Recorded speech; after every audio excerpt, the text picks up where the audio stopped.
En primer lugar, va a hablar Andrés Martínez Arrieta, porque tiene que coger el avión de Santiago para regresar a Madrid. En segundo lugar, cada ponente, le ruego, se lo explicaré a los que llegan tarde, que no tienen consideración con el público, y yo les disculpo, van a estar un cuarto de hora cada uno estricto. En eso voy a ser muy tajante. Y luego el resto de tiempo voy a dedicarlo al coloquio. Tenemos esta premura de tiempo porque a las 8 de la tarde hay un acto de entrega de título de hijo predilecto a Román García Varela en el ayuntamiento y no podemos llegar tarde. Dicho lo anterior y sabiendo lo hueso que soy en esto, empezaremos. Andrés Martínez Arrieta tiene unas características. Primero, fue el vocal del Consejo General del Poder Judicial más joven en toda la historia del Consejo, con 25 años.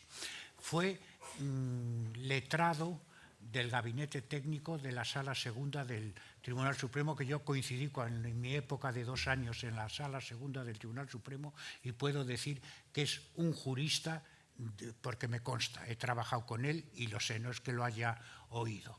Y luego sus sentencias en la Sala Segunda del Tribunal Supremo son como para estudiarlas y sacar muy buenas consecuencias. No, tendría que decir muchas más cosas, pero yo también me marco brevedad. Tiene la palabra don Andrés Martínez Arrieta. Muchas gracias, Ignacio, por tus cariñosas palabras y agradecer, obviamente, al Ayuntamiento, al Concello de Sarria, la oportunidad de volver a visitar, y también a la persona de Román García Varela, que tuvo el honor, tuvo la amabilidad de invitarme para estar con ustedes en estas jornadas, con el título que me pidió fuera relativo a la reforma de la Ley de Enjuiciamiento Criminal y su necesidad. Obviamente, si hay una ley que necesita reforma dentro del funcionamiento de la Administración de Justicia de los tribunales españoles, es la Ley de Enjuiciamiento Criminal. Ha sido objeto de muchas reformas parciales, pero es necesaria una nueva ley que dé lugar, pues, que actualice todos los contenidos que emanan de la Constitución, del artículo 117, del artículo 24 de la Constitución, del 126 de la Constitución, que configuran una sociedad completamente distinta. Es un lugar común de todos los tratadistas procesales cuando se refiere al proceso penal, decir que la ley procesal penal no es más que un segmento del sistema elegido por un pueblo para ordenar su convivencia. Evidentemente, esto es así. A un determinado régimen político sigue necesariamente una forma de depurar las responsabilidades penales en las que sus ciudadanos puedan decaer, marcando cuáles son los ámbitos de actuación del Estado en la persecución de hechos delictivos y cuáles son los derechos y las libertades en juego, y cómo conjugamos el jus puniendi del Estado también con los derechos y las libertades individuales de cada ciudadano. Pero esta regla, que es un argumento lleno de lógica, tiene su excepción precisamente en España. España, la Ley de Enjuiciamiento Criminal de 1882, ha pervivido a lo largo de varios sistemas políticos y de varios sistemas jurídicos. Afortunadamente, esa ley nació en una época liberal y la Constitución de 1978 propicia los elementos suficientes para dar un contenido actual y para vivificar todo el contenido de la Constitución del 78 a una ley, como digo, de 1882.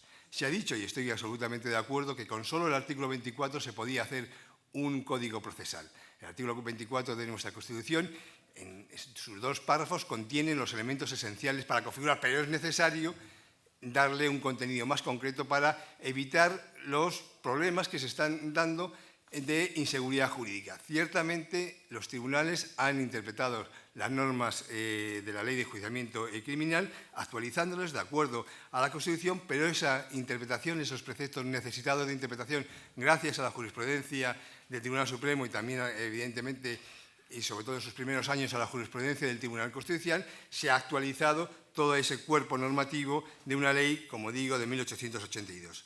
Voluntariamente he de huir de todo contenido dogmático porque la Ley de Enjuiciamiento Criminal que actualmente tenemos es una ley trasnochada y es una ley difícil de aplicar en los términos en que parece redactada. Es necesario, como digo, proceder a una interpretación de cada uno de sus preceptos a la luz de la Constitución. Para dar idea de la complicación y de la necesidad de su reforma, he seleccionado 3 aspectos de la Ley de Enjuiciamiento Criminal. En primer lugar, la injerencia en la libertad de los individuos. Tenemos un artículo 496 que habla de un plazo máximo de detención de 24 horas. Otro artículo, el 520, modificado en el año 83, en 1983, después de la Constitución, ya señalaba un plazo máximo de 72 horas. La Constitución y en su día también el Fuero de Españoles también marcaban este plazo de 72 horas. ¿Qué significa estos plazos? Si acudimos a la doctrina, a los procesalistas, encontramos opiniones diversas. Desde quien dice que el plazo de 24 horas es una limitación del legislador ordinario a las normas de contenido constitucional, por lo tanto la Constitución puede decir 72 horas, pero la ley ordinaria ha marcado 24 horas. Hasta quien dice que el plazo de 24 horas es para particulares, en cambio el de 72 horas es para los funcionarios de policía. O también quien dice que el plazo de 24 horas es el plazo ordinario, mientras que el plazo de 72 horas es un plazo extraordinario necesitado de justificación. En el fondo, ¿qué es lo que es? La ley de enjuiciamiento criminal, cuando desapoderó al rey absoluto de la función de investigar hechos delictivos y lo atribuyó a los jueces independientes, inamovibles y sujetos únicamente al imperio de la ley, no pensó en una policía, judicial, pensaba en una policía ejecutora de los actos del juez. Era el juez quien detenía y quien ordenaba la detención y, por lo tanto, la policía, cuando detenía por mandato del juez, tenía un plazo de 24 horas para entregarlo, para ponerlo a disposición, porque los medios de comunicación y los caminos por los cuales se debía ejecutar esa orden eran lentos y fijaban un plazo máximo de 24 horas. Hoy, con unos medios de comunicación mucho más ágiles y rápidos, lógicamente el plazo debiera ser anterior. Lo que pasa es que algo ha cambiado. Ha cambiado el 126 de la Constitución, que diseña la Policía Judicial, ha cambiado también una forma de actuar distinta de cuando se promulgó la Ley de Enjuiciamiento Criminal. Otro aspecto, el régimen de los recursos de la Ley de Enjuiciamiento Criminal es caótico. Los recursos ha dado lugar a que, por ejemplo, a la casación, a la unificación de la interpretación de la ley penal no llegue apenas el 20% de los delitos en España. La mayoría se quedan residenciados en sedes de las audiencias provinciales a través del recurso de apelación. Por otra parte, es cierto que tanto el Tribunal Europeo de Derechos Humanos como el Comité de Interpretación del Pacto Internacional de Derechos del Pacto de Nueva York, artículo 14.5, inicialmente no, pero en los últimos dictámenes sí que dice que el recurso de casación satisface el derecho a la revisión. Pero la última jurisprudencia del Tribunal Europeo de Derechos Humanos y del Tribunal Constitucional limita de forma muy importante el conocimiento cabal, completo, del recurso de casación respecto de las sentencias absolutorias. Y hay que darles un contenido porque también está afectada la tutela judicial efectiva de las partes que acuden en demanda, ejercitando la acción penal. La regulación de las injerencias y derechos fundamentales es igualmente caótica. Por poner un ejemplo, las intervenciones telefónicas del artículo 579 adolece de tales defectos que el Tribunal Europeo de Derechos Humanos ha convenido en afirmar que, gracias a la interpretación que se ha desarrollado por parte del Tribunal Constitucional y del Tribunal Supremo en España, la unión de una ley deficiente más una interpretación garantista de estos órganos judiciales y el valor que se atribuye, el valor normativo a la interpretación, configuran unas injerencias que son acomodadas a las exigencias del Convenio Europeo de Derechos Humanos. Pero ha sido necesario, porque la ley es deficiente, ha sido necesario ese complemento jurisprudencial, lo cual también acarrea cierta inseguridad. En materia, por ejemplo, de intervenciones telefónicas, las resoluciones del Tribunal Supremo han sido variadas y distintas muchas veces en función de las composiciones de la sala. Afortunadamente, creo que en los últimos tiempos también el Tribunal Constitucional ha apaciguado con una jurisprudencia constante esta diligencia.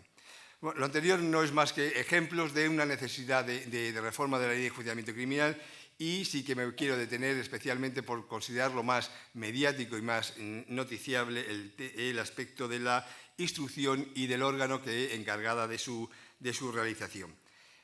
El proyecto de reforma de nuevo Código Procesal atribuye esta función al Ministerio Fiscal. ¿Qué se entiende por instrucción? Pues, tradicionalmente se ha dicho el conjunto de actividades tendentes a la investigación de hechos aparentemente delictivos y que va dirigida a la subsunción, al encaje de esa conducta en una norma penal, a la averiguación de la conducta objeto de la investigación y a la preparación del juicio oral.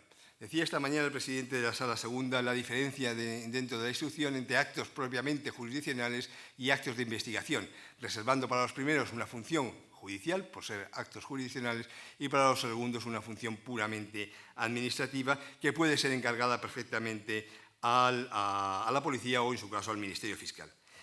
Dentro de la instrucción, como digo, hay una función de investigación. Nada hay de jurisdiccional en seleccionar el nombramiento de un perito, en seleccionar o hacer una indagación personal a un testigo presencial de los hechos o en hacer un reconocimiento del lugar del delito. Nada hay de jurisdiccional en la medida en que se trata de una diligencia de investigación. Pero sí tiene contenido jurisdiccional evidente la adopción de medidas cautelares, la adopción de medidas limitadoras de derechos y también aquellos actos que tengan una potencialidad de prueba de cara a la conformación del hecho por parte de un tribunal. Estos tres aspectos finales, como digo, adopción de medidas cautelares dirigidas a la preparación del juicio, la adopción de medidas limitadoras de derechos para las personas, los imputados e incluso su propia condición de imputado, y también los actos que tienen cierta o que pueden tener o que interesa a la parte que tengan potencialidad de prueba deben ser realizados a presencia judicial porque tienen un evidente contenido jurisdiccional. La instrucción en general es preparación del juicio y la ley lo que quiso es que lo realizara el juez. La Ley de Enjuiciamiento Criminal de 1862 y lo quiso precisamente para desapoderar, para simbolizar la ruptura con el régimen anterior atribuido al rey y a sus delegados. Tan es así que la Ley de Enjuiciamiento Criminal solo dedica 5 artículos a la regulación del atestado policial. Esta determinación de la ley choca abiertamente con la realidad. La realidad no es así. La realidad nos habla de una investigación policial a la que subsigue una investigación judicial. Y esa indagación de la realidad también nos pone de manifiesto que con el tiempo se ha ido creando un instituto de investigación judicial difícilmente controlable. En algún caso, en alguna publicación se ha hablado de superpolicías. Los poderes, cuando se une a la función jurisdiccional una función de investigación de hechos delictivos, se configura una especie de superpolicía difícilmente controlable, lo cual es gráfico y palmario en algunos órganos judiciales. Cuando, además de esto, se adopta medidas como la del secreto del sumario, el control por parte de la ciudadanía, por parte de los imputados a esa actuación de investigación, aparece como de difícil realización. Pero, además, esta función, y constatando otra vez la realidad, supone un retraso, una actividad que retrasa la función de investigación, de preparación del juicio oral y, además, provoca victimización secundaria. El hecho de 2 instituciones de investigación policial y otra segunda institución judicial reitera todos los actos. Podríamos representar gráficamente el proceso penal como un cuadrado con sus 4 vértices, en el cual uno está la policía, en otro el juez de instrucción, en otro las partes, fiscal y defensa, y en otro el órgano de enjuiciar, audiencia provincial o juzgado de lo penal. Y si ponemos en medio a la víctima, vemos cómo inicialmente acude a la policía, declara un hecho desde la legítima venganza porque ha sido víctima de un hecho delictivo y narra un hecho. A continuación vuelve a repetir el mismo hecho delante del juez de instrucción porque vuelve a decir que le han robado, que le han tirado del bolso, que a lo mejor se le practica lo mismo que ya hizo en comisaría, esa diligencia de reconocimiento en rueda. Y después pasan las actuaciones para las partes que le dan una determinada configuración jurídica a esos hechos y nuevamente van a un juicio oral donde nuevamente va a repetir otra vez lo mismo, que fue víctima de un robo, que reconoce a la persona que está sentada. Esta reiteración de conductas, además de retrasar, evidentemente, también supone la materialización de actos de victimización secundaria en la medida en que esa persona piensa que no ha sido creída en sus primeras declaraciones y por eso le vuelven otra vez a insistir en lo mismo para ver si en algún momento incurre en un error que permita salir del embrollo. Causa a veces pena ver cómo las víctimas de hechos delictivos van a los juicios orales envueltos, tapados con unos pañuelos, con gafas oscuras, porque tienen que representar ante el juicio oral, ya pasado el tiempo, unos hechos de los cuales ya por lo menos ha declarado 2 veces con anterioridad. Creo que todo este retraso puede ser ahorrado con un cambio en la instrucción. En cuanto a la naturaleza de la instrucción, obviamente hay aspectos, como antes dije, de naturaleza jurisdiccional que deben ser residenciados en sede jurisdiccional y hay actos de naturaleza administrativa que deben ser residenciados en un órgano administrativo. El órgano que debe realizarlo, pues dependerá también de la opción que se adopte. Si la instrucción es administrativa, podemos optar por el Ministerio Fiscal como órgano encargado de la investigación de la instrucción, y si entendemos que la instrucción es un acto jurisdiccional, no tenemos más remedio que atribuírsela al juez. A mi juicio, tanto porque compromete el juez imparcial, un juez que investiga y que al mismo tiempo adopta medidas cautelares, es un juez comprometido en la resolución, es un juez que es parcial, que ha perdido ese rasgo característico de la función jurisdiccional, que es el de la geneidad y el de la imparcialidad. Por la mayor celeridad del proceso, la necesidad de una mayor celeridad en la medida en que no hay que retrasar con esa duplicación de actos de contenido procesal y preparatorios del juicio, en referencia a cuanto señalaba del cuadrado para explicarlo. También explicaciones del orden de la psicología del testimonio, que todos inciden que el testigo que acude a un juicio oral y que ya repite por segunda vez la misma narración de los hechos, lo que está narrando es su testimonio anterior, porque tiene miedo a caer en un error para que nadie pueda imputarle una mentira en su hecho. También por razones de eficiencia en la investigación. Esta mañana la compañera Soledad Cazorla hablaba de la necesidad de especialización. Esa especialización debe darse con relación a los órganos encargados de la investigación, policía judicial, regidos por la actuación del Ministerio Fiscal, para dar una respuesta real a las nuevas formas de delincuencia. También porque la instrucción judicial carece de contenido normativo. El 117, cuando habla que corresponde a los jueces la función de juzgar y hacer ejecutar lo juzgado, y aquellas otras que le atribuye a la ley en defensa de derechos, solo cabría en este último apartado atribuir al juez la función instructora. Como antes señalé, poco hay de garantía de derechos cuando un juez decide hacer un reconocimiento o una toma de declaración o designar un perito o hacer una reconstrucción de los hechos. Es una función puramente preparatoria del juicio oral para el esclarecimiento de los hechos a desarrollar posteriormente en el juicio oral. Además, por los defectos de control de la función jurisdiccional que incorpora una instrucción por parte del juez. Los recursos aparecen diseñados para controlar las resoluciones de fondo, pero las resoluciones de investigación carecen de una adecuada comprobación, cosa que sí se daría cuando quien instruye, quien investiga, es un órgano de la administración. Por último, en un argumento de derecho comparado, basta con mirar de las legislaciones de nuestra área cultural para comprobar dónde está residenciada ahora mismo la investigación e instrucción de las causas por delito. Y por último, simplemente señalar que las críticas a una hipotética investigación del fiscal vienen determinadas sobre todo por la imputación de falta de dependencia y de falta de independencia, por la imputación de dependencia del Ministerio Fiscal a través de su jerarquía como principio de actuación. Yo entiendo que quien debe ser independiente son los jueces, son los que deben resolver los conflictos, que es la esencia de la jurisdicción. El fiscal no está sujeto a esa función de independencia, a esa necesidad de independencia, que es, como digo, necesaria para resolver un conflicto.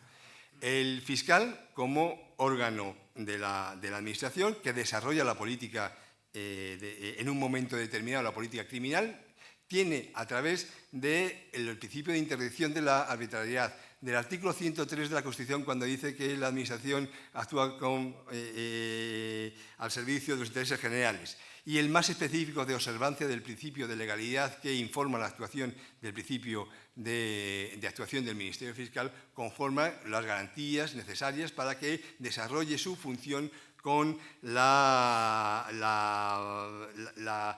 interdicción de la arbitrariedad, con el servicio, con objetividad a los intereses generales y con observancia del principio de legalidad. Además, todo el Estatuto Orgánico del Ministerio Fiscal prevé instituciones internas para depurar cualquier posible manipulación que al efecto pudiera efectuarse. Creo que me he sujetado o he intentado sujetarme al término y muchas gracias por su atención.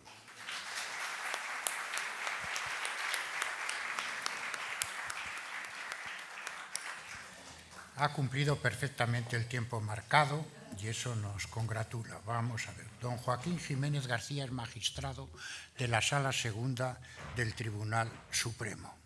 Yo podía alabar sus méritos judiciales, sus métodos jurídicos, pero quiero resaltar una cosa que es casi anecdótica, pero que refleja un poco su personalidad.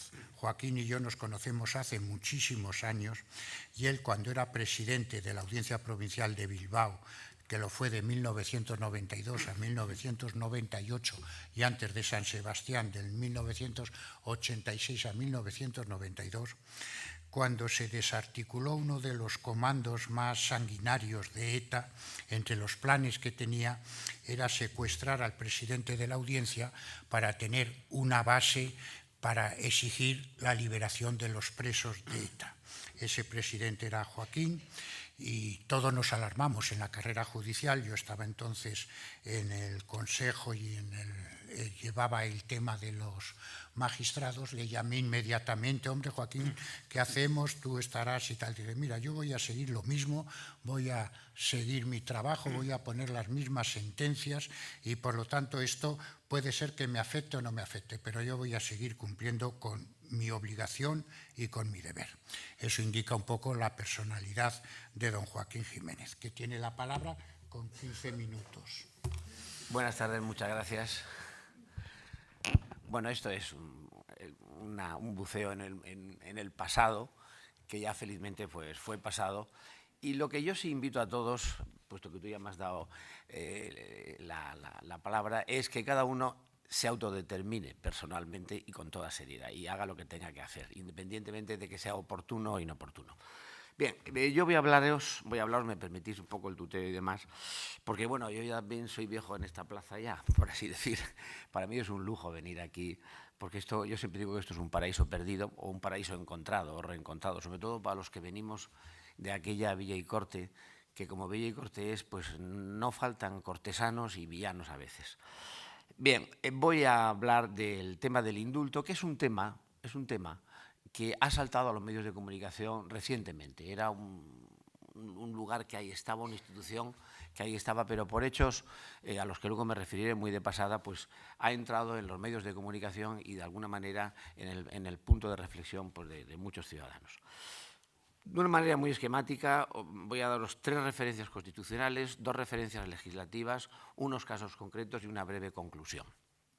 3 referencias constitucionales. La primera no puede ser de otra manera que una referencia a la Constitución de Cádiz. Nos decía esta mañana nuestro presidente de la Sala Segunda que lleva 200 años. Pues bien, es el 200 aniversario de esta Constitución de Cádiz. El artículo 171 nos dice en el apartado 13ª, con ese castellano un poco, pues eso, del 1800, que corresponde al rey indultar a los delincuentes con arreglo a las leyes. Un salto, una segunda referencia constitucional, Constitución de la República Española, artículo 102, y yo creo que algunos se van a encontrar aquí una sorpresa muy relevante, por lo que diré después. Dice el artículo 102, no se concederán indultos generales, lo cual, dicho sea de paso, también lo dice la Constitución española. Párrafo segundo. El Tribunal Supremo otorgará los indultos individuales a propuesta del sentenciador, del tribunal sentenciador, o a propuesta del fiscal, o a propuesta de la Junta de Prisiones, o a petición de parte. El Tribunal Supremo. En casos de extrema gravedad, podrá indultar el presidente de la República previo informe del Tribunal Supremo y a propuesta del Gobierno. Artículo, tercera referencia constitucional. Constitución de 1978, artículo 62. Corresponde al rey ejercer el derecho de gracia con arreglo a la ley, que no podrá autorizar indultos generales. Retoma la prevención de la Constitución de la República. Artículo 117, tercero, de la Constitución. El ejercicio de la potestad jurisdiccional en todo tipo de procesos, juzgando y haciendo ejecutar lo juzgado, corresponde exclusivamente a los juzgados y tribunales. ¿Qué quiere decir esto? Que la función del juez no termina con el fallo ¿qué? Con la declaración del derecho, sino el control de lo fallado, el control de lo declarado es también actividad jurisdiccional. Artículo 9, tercero de la Constitución. La Constitución garantiza el principio de legalidad, jerarquía normativa, de seguridad jurídica y retroactividad de las leyes sancionadoras y la interdicción de la arbitrariedad en los poderes públicos. Es decir, el poder público, todo poder, en una sociedad democrática, es un poder que debe de ser explicado, que debe de ser fundamentado. Es decir, deben de darse las razones del por qué se adopta la decisión que se adopta. Dos referencias legislativas. Ley de indulto de 18 de junio de 1870. Artículo 11. El indulto total se otorgará a los penados tan solo en caso de existir a su favor razones de justicia, de equidad, de utilidad pública, a juicio del tribunal sentenciador. Artículo 12. En los demás casos se concederán tan solo indultos parciales. Con lo cual, da la impresión de que solamente estas razones de justicia, equidad y utilidad pública operaría solamente respecto de los indultos totales, no de los indultos parciales. Artículo 30, fundamental. La concesión de indultos, cualquiera que sea su clase, tanto indultos totales como indultos parciales, se hará en decreto motivado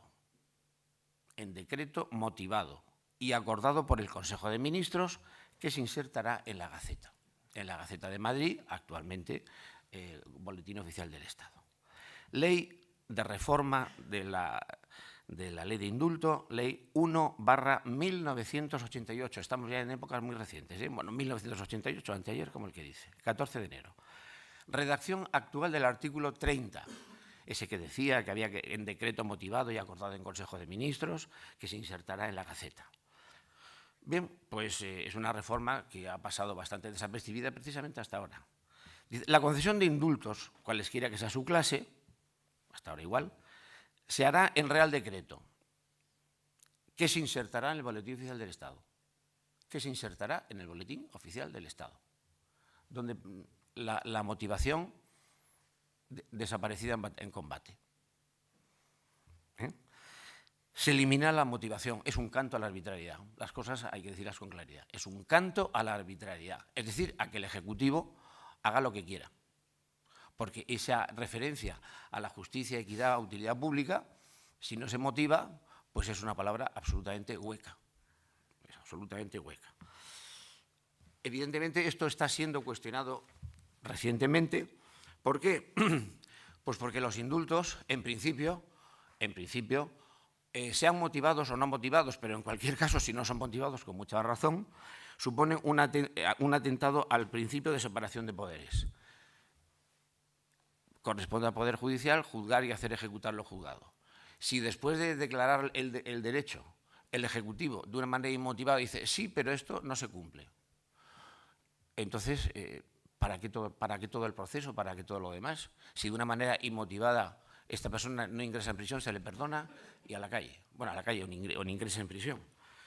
Deja la ejecución de lo juzgado en manos del Ejecutivo, olvidándose del juzgar y hacer ejecutar lo juzgado. Desactiva lo decidido por el tribunal que le juzgó. Y como no exige ninguna inmotivación, es una fuente de toda arbitrariedad. En definitiva, el indulto, está dicho en una resolución de la Sala Segunda reciente, es un residuo del absolutismo en manos del gobierno de turno. Formalmente indulta el rey, formalmente. ¿Por qué? Porque materialmente es el Ejecutivo. El rey, todos los actos del rey deben de ser refrendados por el presidente de gobierno o por el Consejo de Ministros. Por lo tanto, sí, los firma.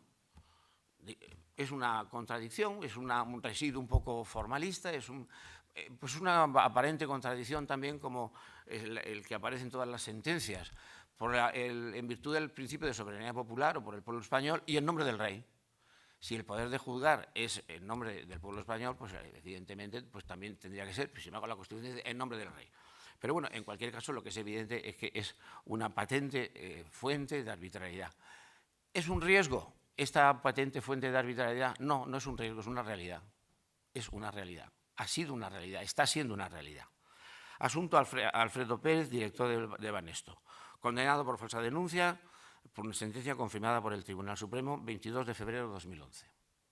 Indultado por el Gobierno, quien extendió el indulto a la inhabilitación administrativa por decreto de indulto de 25 de noviembre de 2011. No solamente se le indultó de la pena, sino se le indultó de la inhabilitación, de los antecedentes penales, para que pudiera pertenecer al Consejo Bancario, obviamente.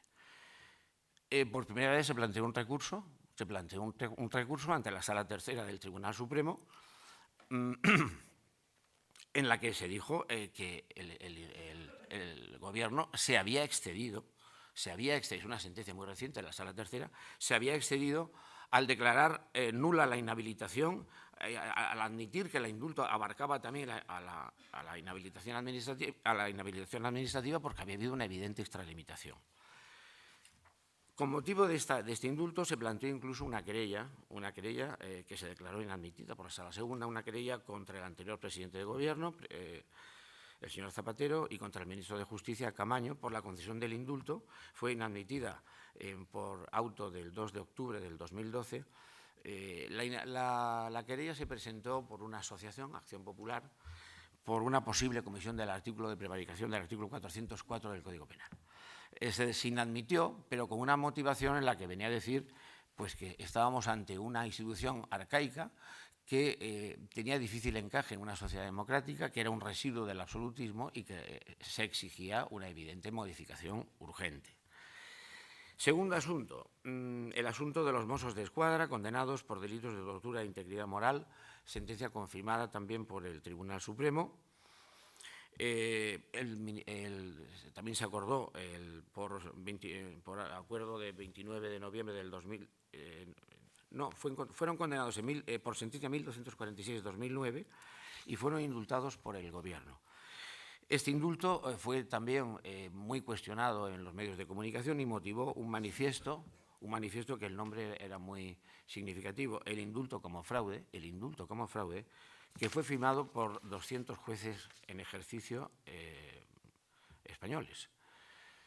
Tercer asunto, indulto del conductor kamikaze que, yendo en dirección contraria, provoca la muerte de una persona, condenado a 13 años de prisión, ocurrió en Valencia, creo recordar, condenado a 13 años de prisión, con resultado de muerte, como digo, de otro usuario de la carretera que circulaba correctamente. Se le indulta y se ha presentado por segunda vez un recurso ante la Sala Tercera del Tribunal Supremo. Se presenta ante la Sala Tercera del Tribunal Supremo porque se está cuestionando la legalidad de un acto del Consejo de Ministros. Fueron los familiares del fallecido los que, con un escándalo pues muy justificado, entendieron que esto se había desactivado, se había acordado el no cumplimiento de una pena por unos hechos gravísimos. Bien, el recurso se admitió a trámite y está en tramitación en la Sala Tercera. El último trámite creo que se le ha dado un traslado al abogado del Estado para que informe. Tercer asunto, el asunto Pallerols, excargos del Partido Unión Democrática, condenados por conformidad a penas que van entre 7 meses y 1 año y medio por apropiación de fondos públicos con relación a una financiación irregular de los partidos políticos, que es la clave de muchos de los problemas que hoy tenemos en la vida política y del desapego que hay, desapego de los ciudadanos respecto a instituciones políticas esenciales en cualquier sistema democrático. Bien, se les condenó a una pena en la que formalmente cabría la suspensión de condena, porque las penas que no excedan de 2 años, cabe que el tribunal acuerde la suspensión de condena. La Audiencia de Barcelona, en un auto muy motivado, entendió que no procedía, que el no ingreso para las personas autores de estos delitos con penas inferiores a 2 años, en este caso no procedía por la gravedad de los hechos, y entonces ha habido una petición de indulto. Veremos a ver lo que pasa. Esto también ha motivado esta situación que ya en algunas resoluciones de la Sala Segunda, con relación a los informes de indulto que tiene que dar el tribunal, se diga efectivamente que este deber de motivación hay que expresarlo, hay que verbalizarlo concretamente. Dice concretamente, hay varios informes en este sentido. Les voy a leer uno que es el decreto 33 de indulto del 2012, de 11 de diciembre del 12, en el que se dice un párrafo que no es frecuente encontrarlo, pero que, en fin, ya empieza a aparecer en los decretos de indulto. Al hablar del decreto de indulto se dice: se trata pues de una facultad regia que en la práctica ejerce el Gobierno de la Nación. Tal facultad de indultar supone una excepción al principio de exclusividad de la jurisdicción del artículo 117 tercero de la Constitución, que atribuye al Poder Judicial, como es el de juzgar y hacer ejecutar lo juzgado. Es decir, cumplir las penas impuestas. Por ello, y como en reiteradas ocasiones ha dicho esta sala, las penas se imponen para ser cumplidas, salvo que existan concretas razones excepcionales que puedan justificar su no ejecución. La ley de indulto hace referencia a la justicia, equidad y utilidad pública. En todo caso, el indulto, como manifestación de un poder residenciado en el Ejecutivo y que de alguna manera desactiva la eficacia de lo decidido por el Poder Judicial, en la medida que acuerda la no ejecución o el no cumplimiento, debe ser una decisión que tiene que estar extramuros de toda arbitrariedad, ex artículo 9, párrafo 3 de la Constitución, lo que supone un razonamiento motivador de la decisión, porque el poder, todo poder en una sociedad democrática, debe ser justificado y explicado, es decir, debe dar razón de sus decisiones, como ya recordaba esta sala en diversas sentencias dictadas también en época reciente. Conclusión: pues evidentemente todo indulto debe de ser motivado, con una motivación expresa, no meramente formal. Y esto exige evidentemente pues una modificación de la legislación en vigor que más pronto que tarde debe de hacerse. No me resisto, y termino ya con esto, leer también un comentario publicado por un político, probablemente uno de los políticos que tiene mejor carta en los medios de comunicación. Se trata del líder de Unión Democrática, Josep Antoni Duran y ella. Con relación a otro indulto dado a otras personas también del partido que él lidera,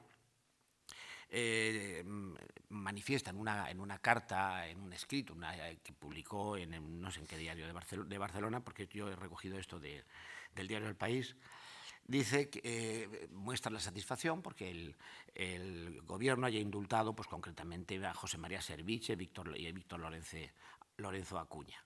Y dice una perla cultivada, que es que no me resisto a leerla. Es una auténtica perla cultivada, ¿eh? Dice: el indulto es un instrumento del Estado de Derecho para corregir errores judiciales. Probablemente el error judicial será condenar a un very important person, porque el Código Penal ya le sabe que está para esa clase de delincuentes, con olvido de que cada clase social delinque. No hay una clase de delincuentes, sino que hay delincuencia de clase. Y no me pregunten cuál es más grave, porque a lo mejor podría haber alguna respuesta un poco sorprendente. Pues sí, el indulto es un instrumento del Estado de Derecho para corregir errores judiciales. Me alegro pues del indulto y de la justicia que se ha hecho con los indultados. Es una perla cultivada absolutamente. Bueno, ya de verdad, Juan Antonio, te voy a responder al desafío que nos decías esta mañana. Era preciso, ya cambiando de tercio, ¿eh? Esta mañana Juan Antonio nos comentaba que esa pregunta retórica, pero muy profunda, del catedrático de Filosofía del Derecho de la Universidad de Alicante, Atienza, era preciso que el Tribunal de Luxemburgo dijera al juez español que, en fin, que hay cosas que sí se pueden hacer en el tema de los desahucios. Era preciso que incluso el Banco Europeo dijera que, en fin, hay valores que hay que tener en cuenta, incluso hacía referencia a la moralidad y demás. Pues no debía haber sido preciso. No debía haber sido preciso. ¿Por qué? Pues porque el juez, tal y como yo pienso, no es una persona pegada a la ley, no es un normópata. Es decir, no es una persona que lo que diga la ley y lo que no diga la ley, que me den la ley perfecta. No existen las leyes perfectas, no existen las leyes perfectas. A donde la ley no llega, tiene que llegar el compromiso de la persona que emplea esa herramienta. El juez tiene que volar alto, Y el principio de legalidad penal, estoy hablando de la penal, no es el Código Penal. Espero que no haya ninguna lipotimia por lo que acabo de decir. El principio de legalidad penal termina en la Constitución. Si esto es en el Código Penal, huelga decir para otros órdenes jurisdiccionales. Así que con esto ya termino. Un juez rutinario, pegado a la norma, es un juez muerto. Y un juez sin inquietudes, sin compromiso, que no baje al albero, que ve los toros desde arriba, un juez sin inquietudes, es un juez muy inquietante. Nada más.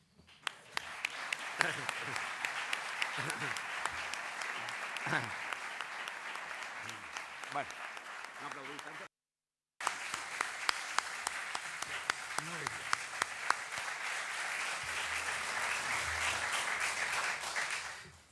Muy bien, Joaquín. Ahora oiremos a don Carlos Varela García. Este señor es de los pocos figuras de la carrera judicial que no le conozco desde hace muchos años. Nos hemos conocido esta mañana, pero examinando su currículum, un señor que ingresa en la carrera judicial en 1985 y que en el 2004 ya es fiscal superior de Galicia, indica la talla y categoría de este señor. Un señor que tiene unos informes importantísimos sobre los incendios forestales en Galicia como fiscal, residuos agropecuarios, siniestralidad en la red viaria y el furtivismo marino en Galicia también indica su talla. Pero sobre todo lo que más me ha impresionado es que ha impulsado desde la Fiscalía Superior una demanda colectiva en defensa de los intereses de las personas afectadas por la suscripción de participaciones preferentes. Nombre muy técnico para indicar una estafa premeditada de las entidades bancarias contra pobre gente ahorradora. Y con esto tiene la palabra. Muchas gracias. Muy bien, buenas tardes. Efectivamente, me corresponde a mí hacer una exposición sobre el tema de las participaciones preferentes, que digamos es la última, casi podríamos decir, aventura en que nos hemos metido en la Fiscalía Superior para defender, pues, o intentar defender los derechos de estas personas afectadas por la comercialización de este producto nocivo. Digamos que esta idea de interponer la demanda colectiva pues viene como consecuencia de que este es un problema que empieza a tener aparición a principios del año pasado, fundamentalmente en el sur de Galicia, en la provincia de Pontevedra. Desde la Fiscalía detectamos que esto efectivamente puede llegarse a convertirse en un problema intenso en Galicia, y entonces decidimos hacer un seguimiento ya desde el primer momento. Efectivamente, comprobamos que la provincia de Pontevedra, digamos, había sido una zona cero inicial, pero que la comercialización de este producto se había producido también con carácter general en toda Galicia y que, por lo tanto, al final decidimos interponer una demanda colectiva. Una demanda que la interponemos el día 4 de julio del pasado año y estamos convocados a la celebración de un juicio verbal por una acción de cesación el día 19 de septiembre de este año. Bueno, decir que en un momento determinado pues decidimos meternos en esto porque tenemos la circular 2/2010 de la Fiscalía General del Estado, en donde interesa de que el Ministerio Fiscal se implique en lo que son los procesos de consumo. Invoca el artículo 51 de la Constitución, esta circular, como precepto básico, y entonces, bueno, pues nos indicaba que nos deberíamos poner en contacto con las oficinas de consumo, con los institutos de consumo en cada comunidad autónoma, para ver aquellos casos que, por su trascendencia, por estar afectados una generalidad de personas, pues pudieran ser objeto de la atención del Ministerio Fiscal a través del ejercicio de esta acción. Efectivamente, cumplimos con esta previsión, nos pusimos en contacto con el Instituto Galego de Consumo, intercambiamos, le pedimos cuáles eran los casos de consumo que allí se barajaban normalmente y, bueno, pues no habíamos encontrado uno que tuviera la suficiente proyección con estos parámetros de generalidad y de múltiples afectados hasta que surgió el tema de las preferentes. Por lo tanto, consideramos que esta era una buena piedra de toque para intentar la acción colectiva de la Fiscalía, que, por cierto, en el ámbito de productos bancarios es la primera acción que se ejercita en España, aunque sí es cierto que la Fiscalía de Córdoba haya ejercitado una acción colectiva en relación con la empresa Gas Natural. Bueno, pues la primera cuestión que se nos plantea es las participaciones preferentes, analizar qué son las participaciones preferentes. Bueno, pues las participaciones preferentes, eso ya creo que hoy, como ha sido objeto ya de tanto tratamiento mediático, prácticamente todo el mundo que está en la sala pues, conoce las características de este producto. Es un producto que no otorga derechos políticos al inversor en la medida en que no le confiere participación en el capital de la sociedad que emite este tipo de producto, ni tampoco le otorga derecho de voto. Tampoco la retribución pactada como pago de interés está condicionada siempre a la obtención de beneficios, por lo tanto, los perjudicados por las participaciones preferentes en un momento determinado han dejado de percibir estos intereses. Son instrumentos sin un vencimiento determinado, son de carácter perpetuo. Algunas veces en los contratos de las participaciones preferentes de los afectados se pone la fecha de 9.999 como fecha de terminación. El inversor preferente, a pesar de que utiliza esta terminología de preferente, no otorga ningún tipo de preferencia al inversor porque en realidad solamente da preferencia respecto del accionista ordinario, pero en el caso de las cajas de ahorro que han emitido esto no hay accionistas y, por lo tanto, el preferentista es el último sería el último en cobrar en el caso de insolvencia de la entidad. Se trata de un producto híbrido entre renta fija y variable y, en definitiva, aunque es un producto que adecuadamente comercializado y, por lo tanto, a personas que tengan perfil de inversor no tiene ningún tipo de contraindicación, sí la tiene cuando este producto se vende a personas totalmente inadecuadas, en este caso a personas ahorradoras. Y esto fue, digamos, lo que se hizo en el caso de la comercialización de este producto, por lo menos aquí en Galicia. Nos encontramos, por lo tanto, ante un drama social que, en el caso de nuestra demanda, abarca a 43.000 personas, porque hemos demandado a las entidades de Caixa Nova y Caixa Galicia y también a la entidad resultante de la fusión de ambas, Nova Galicia Banco. Le hemos pedido información cuántas personas había comercializado este producto. Nos han dicho que eran 43.000 personas y en porcentaje económico pues que representaban en torno a los 1.000 millones de euros. Bueno, pues con este tipo de información armamos nuestra demanda colectiva y la dirigimos al juzgado correspondiente. Digo el juzgado correspondiente porque aquí hay que tomar una decisión. Hay que ver si estamos en presencia de condiciones generales de contratación y en ese caso tendremos que ir por la ley del 98 que regula estas cláusulas o estas condiciones generales de contratación y en este caso la competencia le corresponde al juzgado mercantil o si por el contrario vamos por cláusulas predispuestas, no negociadas individualmente, en cuyo caso pues tendríamos que ir por la vía del juzgado de primera, tendríamos que presentar la demanda ante el juzgado de primera instancia. Entendimos que no estábamos propiamente en presencia de cláusulas generales de contratación al uso de como pueden ser la cláusula suelo, como pueden ser los intereses de demora o el redondeo al alza y que sí estábamos en un supuesto contemplado en el texto refundido de la Ley General de Consumidores y Usuarios del año 2007, concretamente en el supuesto del artículo 82, donde cuando define el concepto de cláusulas abusivas lo hace en los siguientes términos, que se consideran cláusulas abusivas todas aquellas estipulaciones no negociadas individualmente y todas aquellas prácticas no consentidas expresamente que en contra de las exigencias de la buena fe causen un perjuicio del consumidor y usuario, un desequilibrio importante a los derechos y obligaciones de las partes que se deriven del contrato. Entendimos que estábamos, por lo tanto, ante cláusulas abusivas, tal como las define este precepto, y más concretamente incluso ante una práctica abusiva.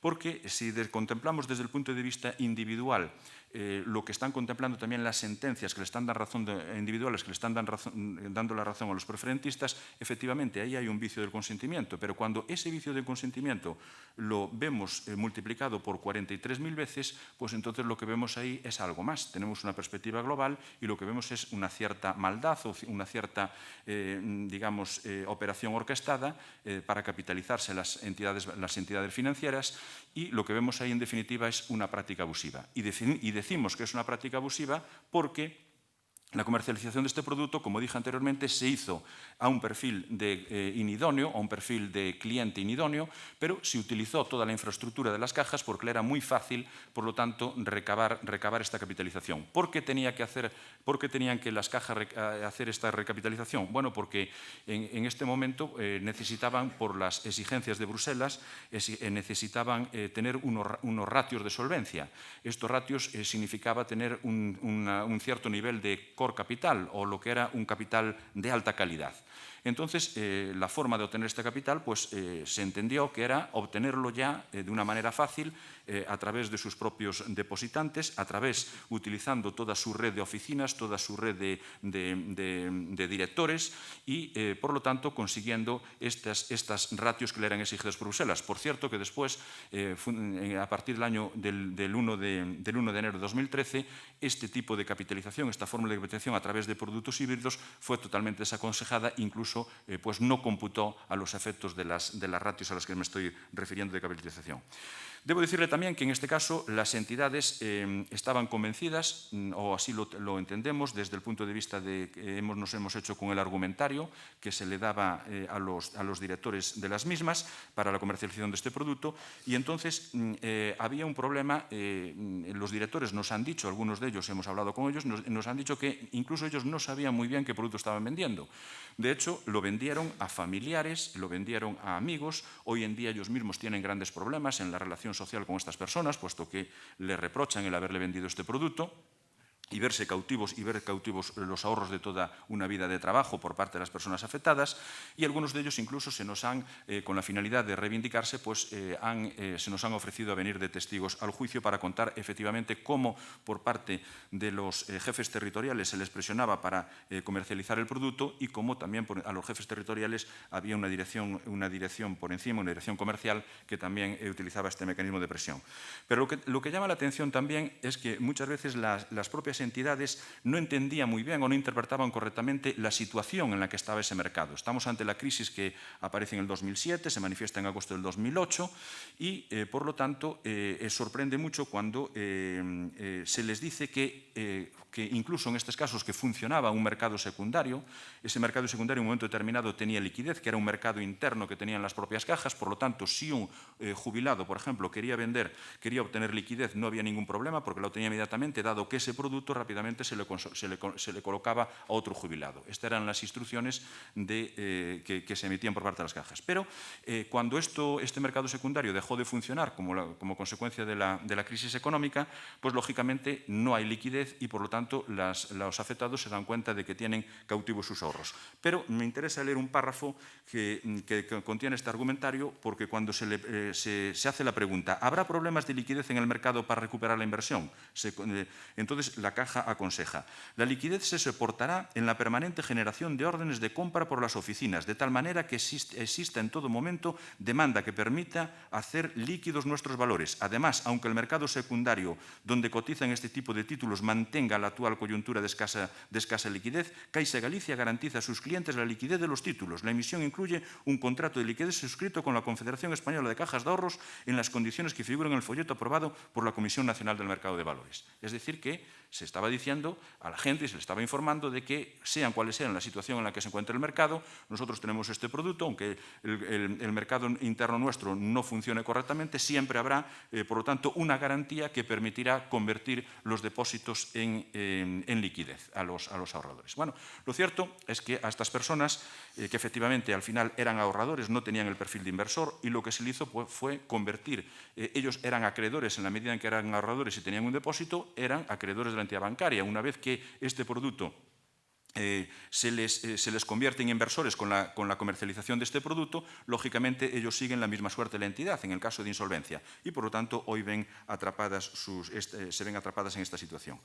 Bueno, decir que efectivamente desde el punto de vista judicial se han planteado demandas individuales, prácticamente varias de esas demandas, casi diría que en su totalidad, pues han sido ganadas por los preferentistas, y fundamentalmente se ha resuelto siempre el tema por la concurrencia de un vicio de consentimiento.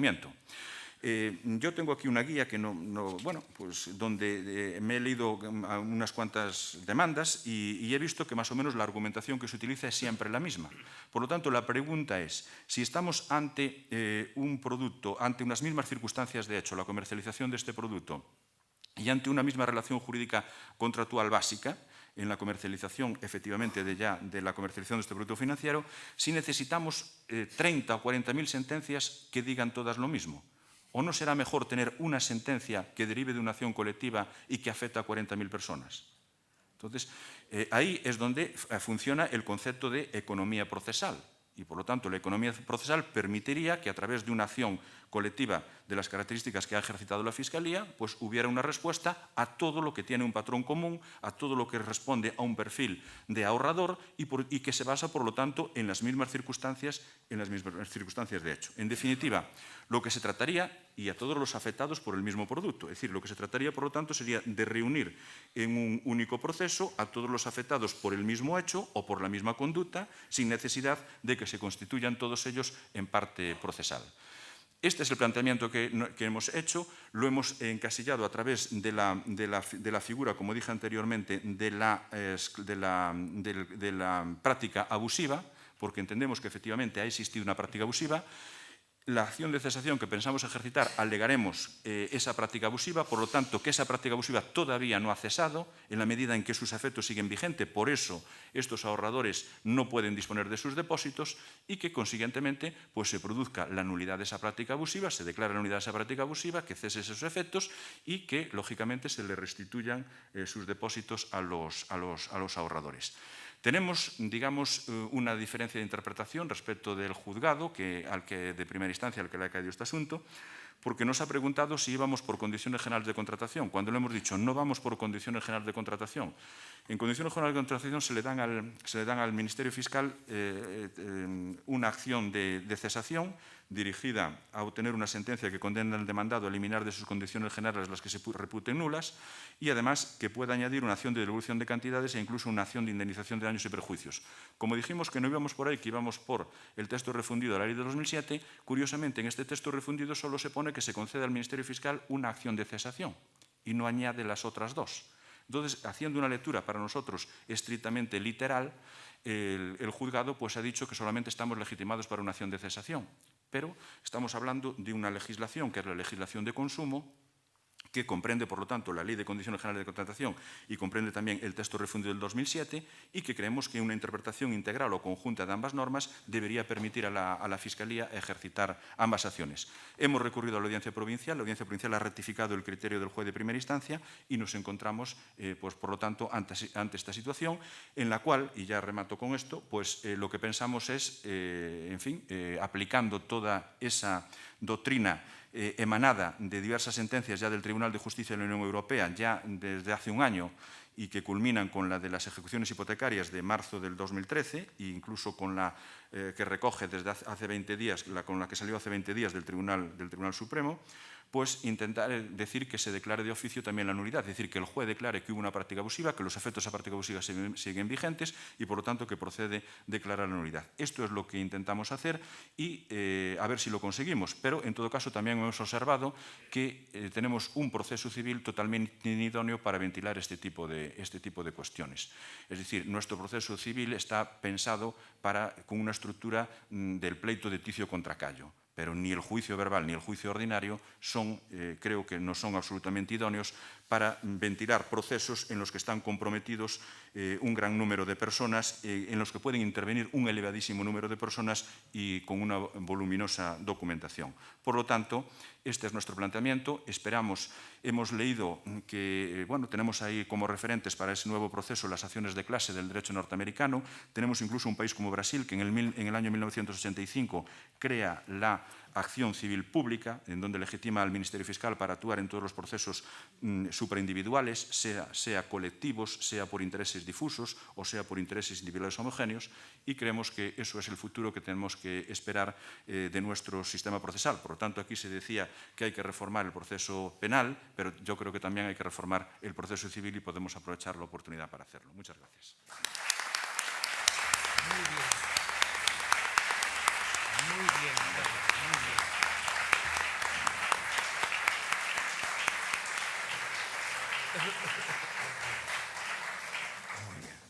Ya por último, en esta mesa redonda tiene la palabra don Alberto Jorge Barreiro, que es magistrado de la Sala Segunda del Tribunal Supremo desde 2009.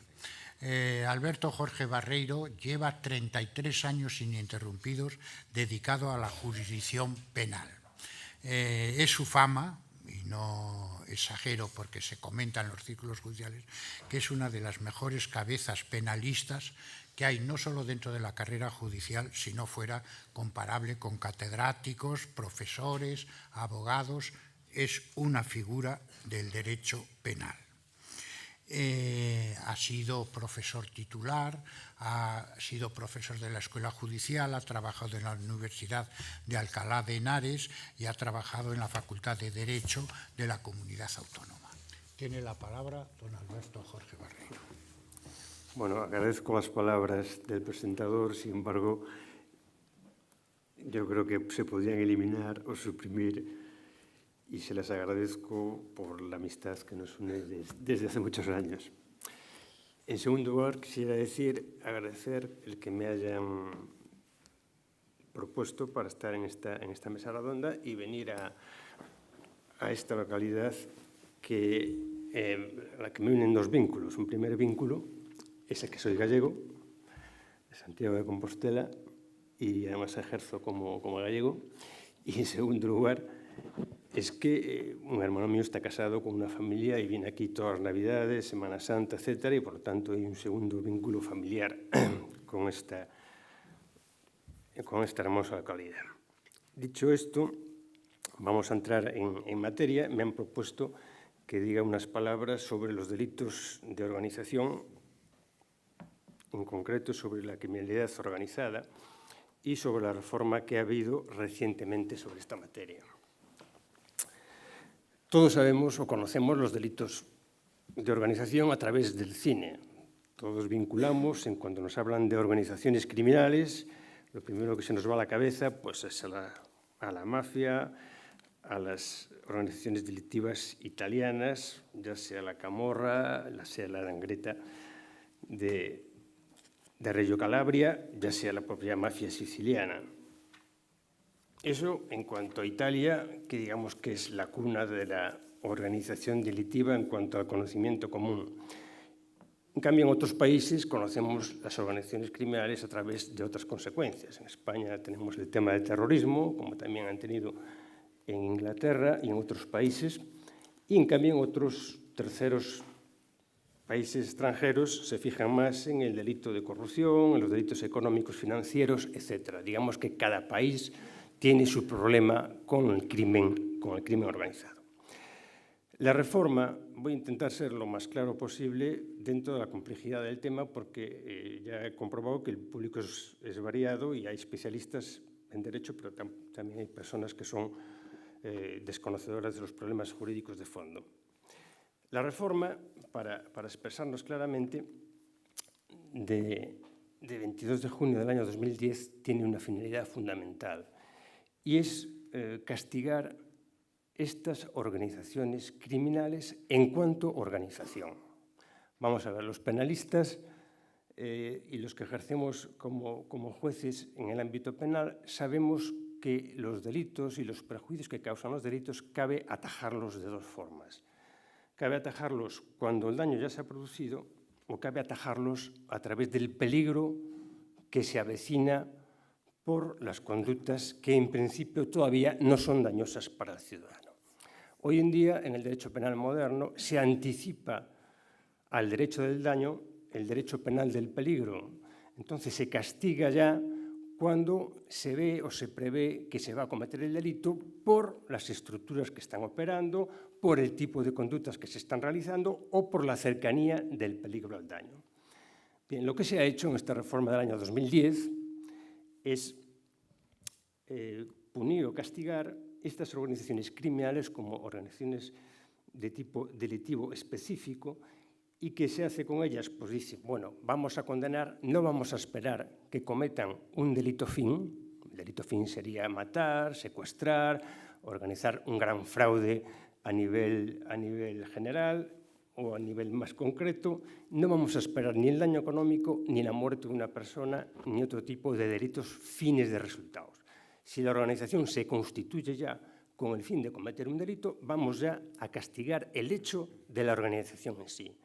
Esto es la finalidad que ha tenido esta reforma. No cambiar específicamente delitos de resultado, sino, digamos, añadir al resultado la conducta previa que genera un peligro que anticipa ese resultado. Esa es la finalidad de este tipo de delitos.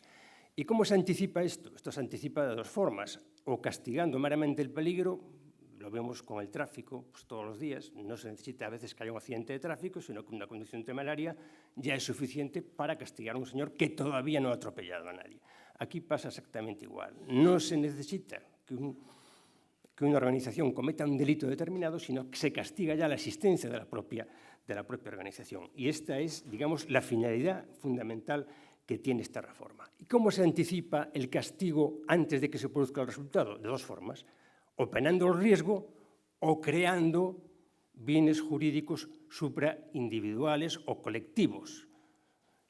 ¿Qué son estos bienes? Son bienes que no son tangibles. La vida de una persona es clara, el patrimonio de una persona es clara, son bienes tangibles. Sin embargo, hay otros bienes jurídicos que son más abstractos y que no se ven. Y lo que ha hecho el Código Penal con esta reforma ha sido implantar el castigo de las organizaciones criminales a través de dos bienes jurídicos supraindividuales. En primer lugar, delitos contra la Constitución. En el título 21 del libro segundo, ahí ha exacerbado la condena en casos determinados de asociaciones delictivas. Y, en segundo lugar, en el título 22, también, y como gran innovación, ha implantado el castigo penal de las organizaciones criminales. Estas son las dos grandes novedades. De siempre, tradicionalmente, el delito de asociación era un delito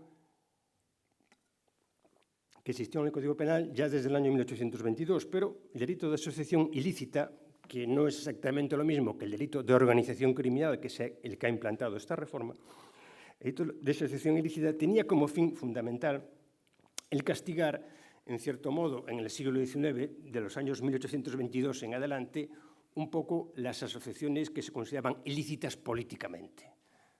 Digamos, era una especie de delito que operaba con ciertas connotaciones políticas, ya estuviera justificado penar esa asociación ilícita concreta o ya no estuviera tan clara esa ilicitud y fuera el enemigo político al que había que vencer.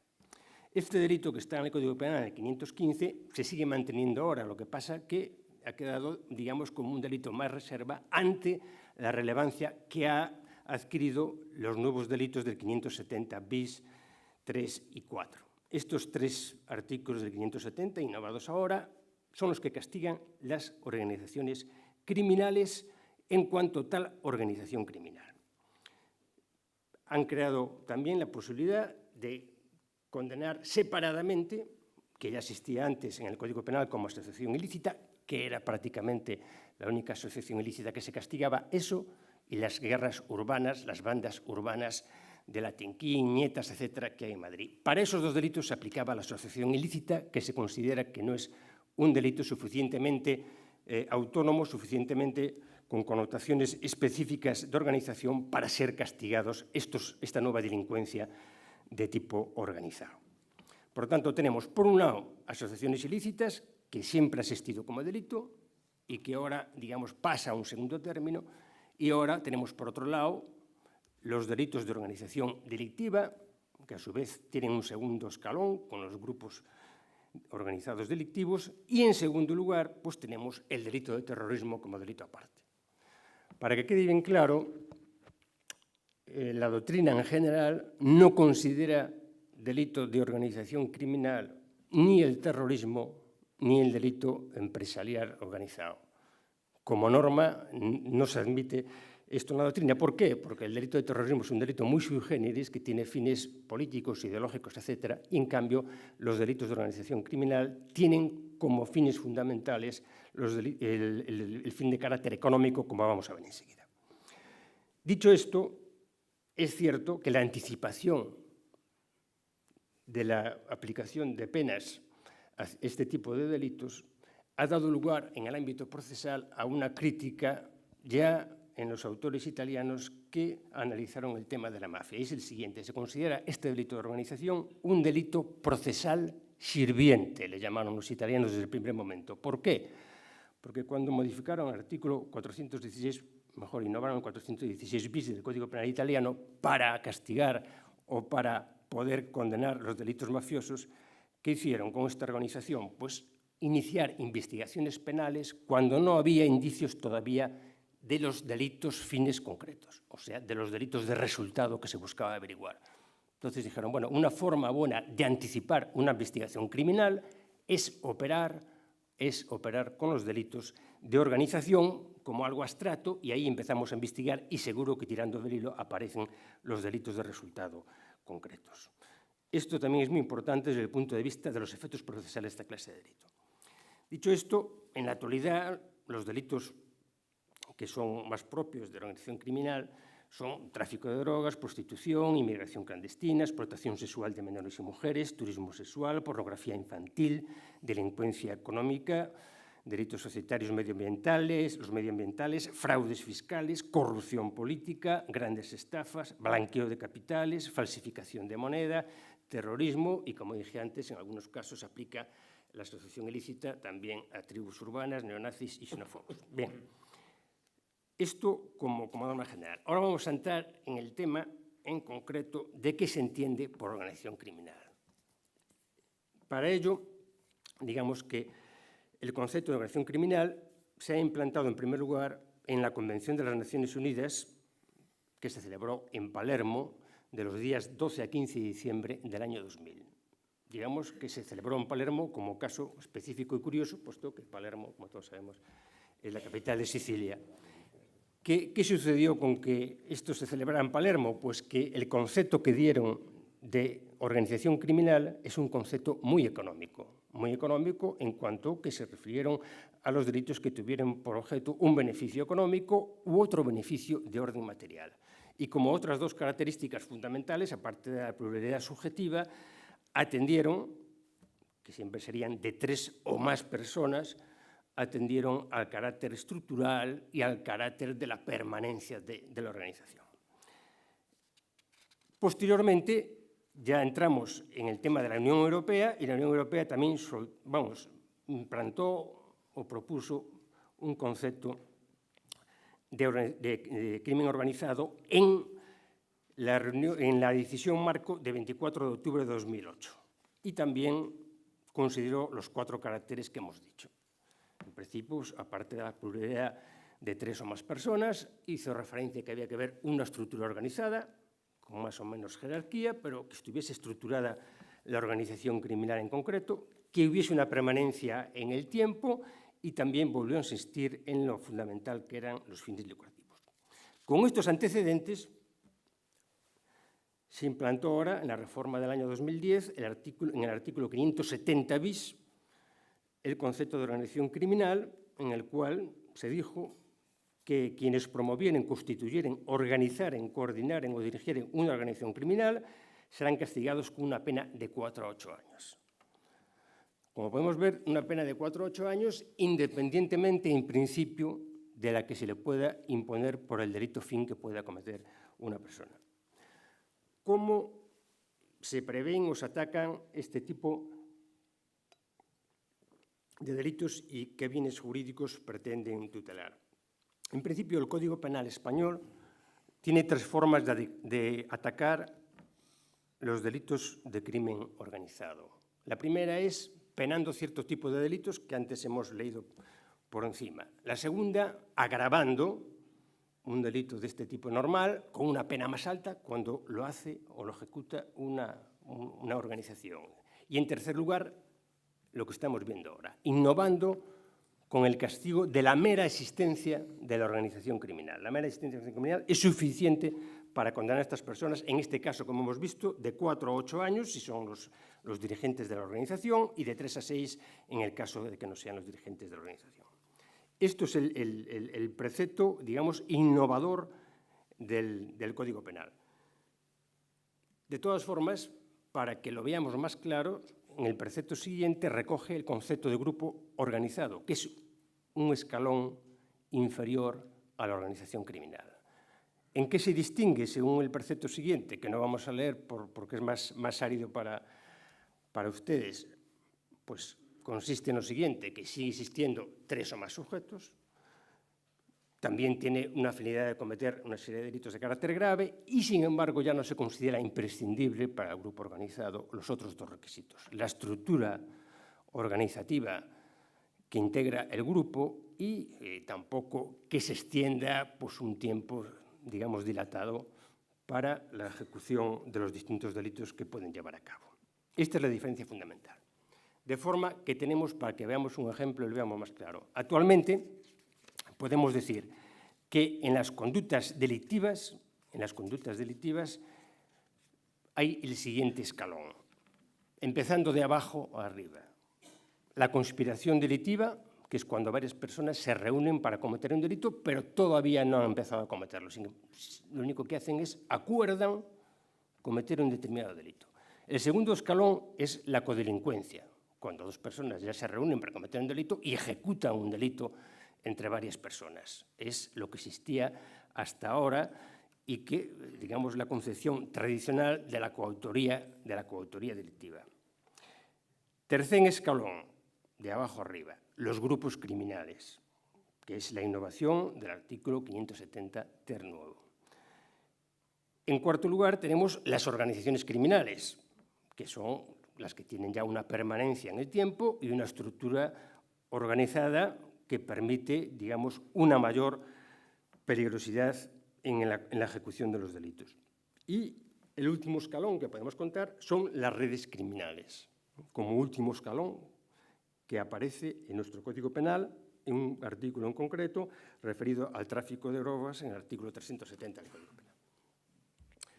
Vamos a poner un ejemplo. En el tráfico de drogas, que es el delito que todos los días se ven en juzgados y tribunales y que es un delito que todo el mundo conoce desde el punto de vista criminológico, es factible que varias personas se reúnan para vender una partida de droga y todavía no han tocado la droga. Bueno, esto sería una conspiración para cometer un delito contra la salud pública. Es posible que en la calle 3 personas están de acuerdo y busquen clientes y al final entre ellos le vendan una papelina de cocaína a un ciudadano que pasa por la calle. En este caso estaríamos ante una codelincuencia o coparticipación, coautoría delictiva en este caso. En tercer lugar, cabe la posibilidad que estas personas lleven ya 15, 20 días o un mes vendiendo en la calle. La policía haya efectuado una serie de seguimientos y haya dicho, bueno, estas personas llevan vendiendo bastante tiempo, forman un pequeño grupo que se está dedicando al tráfico de drogas. Aquí ya hay una especie de pequeña organización entre ellos, una distribución pequeña de papeles y encima ya llevan un mes vendiendo en la calle según los seguimientos policiales. Tendríamos el cuarto escalón con la organización delictiva, en el caso de que esta gente vendiera, por ejemplo, o tuviese un piso, 1 kilo, 2 kilos, 3 kilos de cocaína y continuamente estuviesen sacando esta cocaína, distribuyéndola entre minoristas para que a su vez se la vendan al ciudadano de la calle. Personas ya que están estructuradas en un piso donde pueden o no preparar la cocaína y que la traen de fuera y están ya establecidos e instalados con una distribución de entrega al minorista al otro, etcétera, ya formaríamos con ellos el concepto de organización.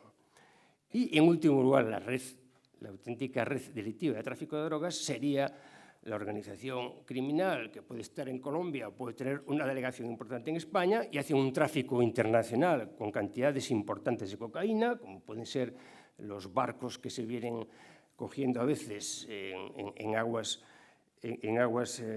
tanto del Atlántico como de otros mares, en que se recogen a estas personas, se las coge infraganti y se comprueba que se dedican al tráfico de drogas a gran escala y fundamentándose en una red internacional que tiene una base en un país extranjero. Este sería el ejemplo que tenemos de los delitos criminales. Yo creo que con esto está bastante claro cuáles son las innovaciones que ha hecho el Código Penal. Bien, ¿qué tipo de regulación se hace?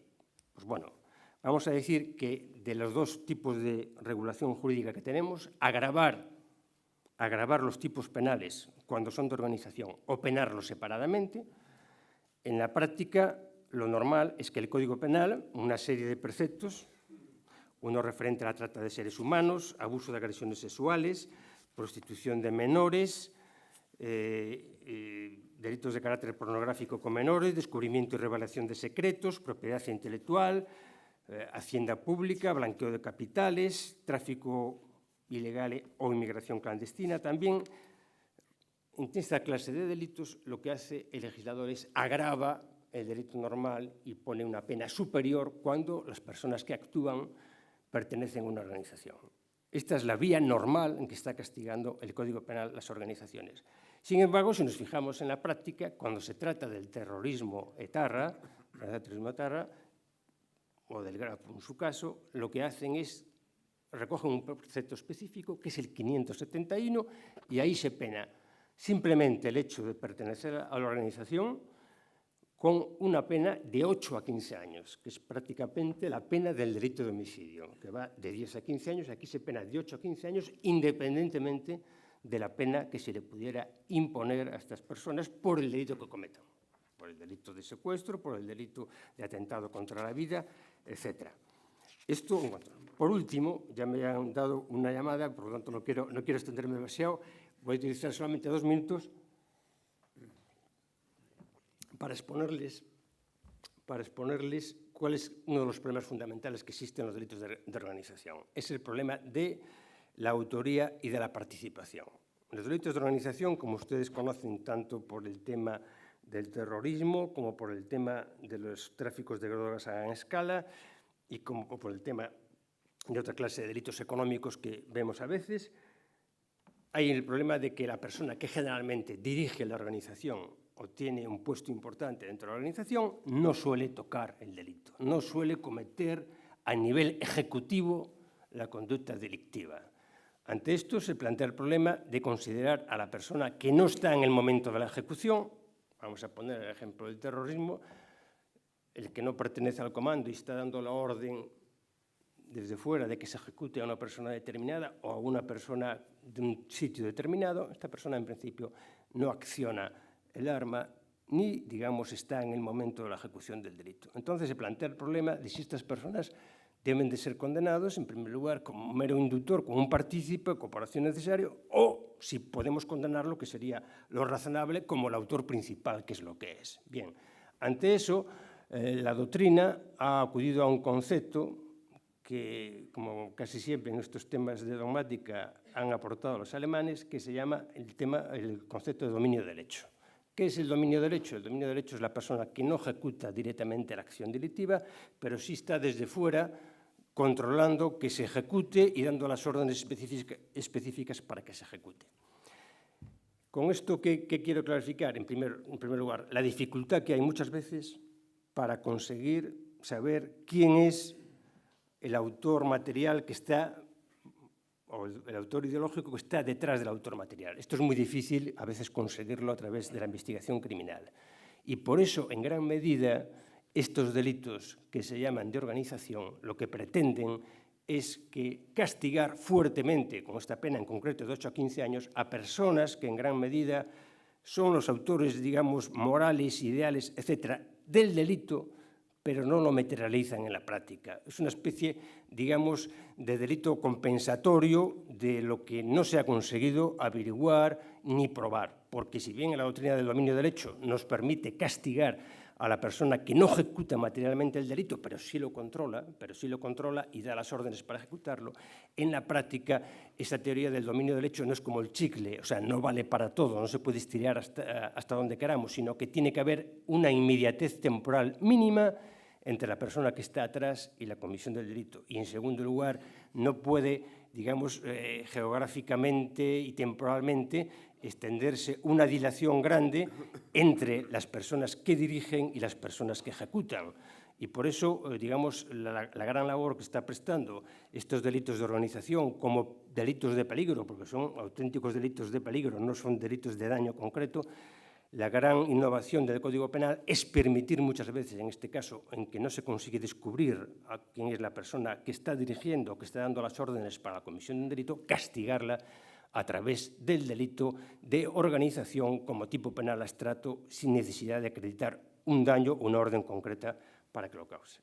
Muchas gracias.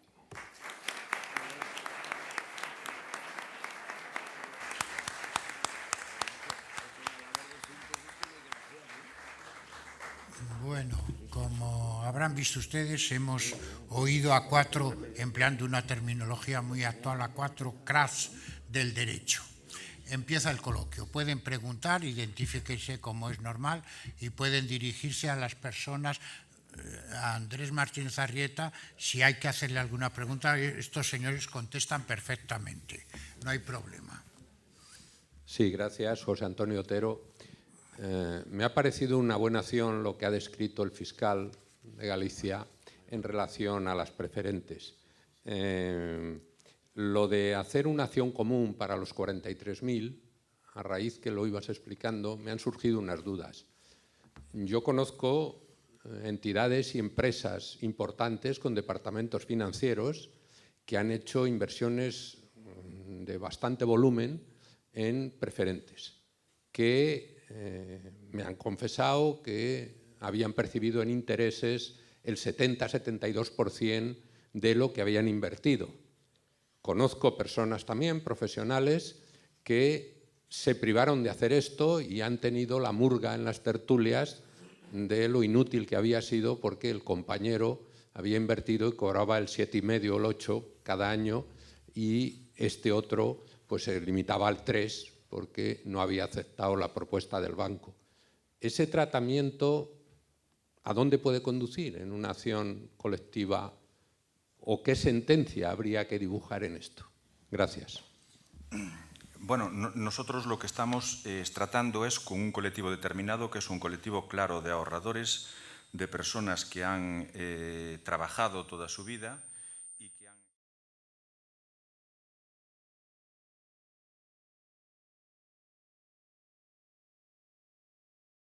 Nunca a iniciativa de ellos, se les dice, oye, aquí tú tienes unos ahorros, hay unos intereses mejores, en algunos casos del 7%, en otros casos no mejoraba sustancialmente del 2, del 3%, es decir, muy inferiores al 7%, en donde se les decía que si invertían sus ahorros en este producto, pues, bueno, pues podían ganar más dinero.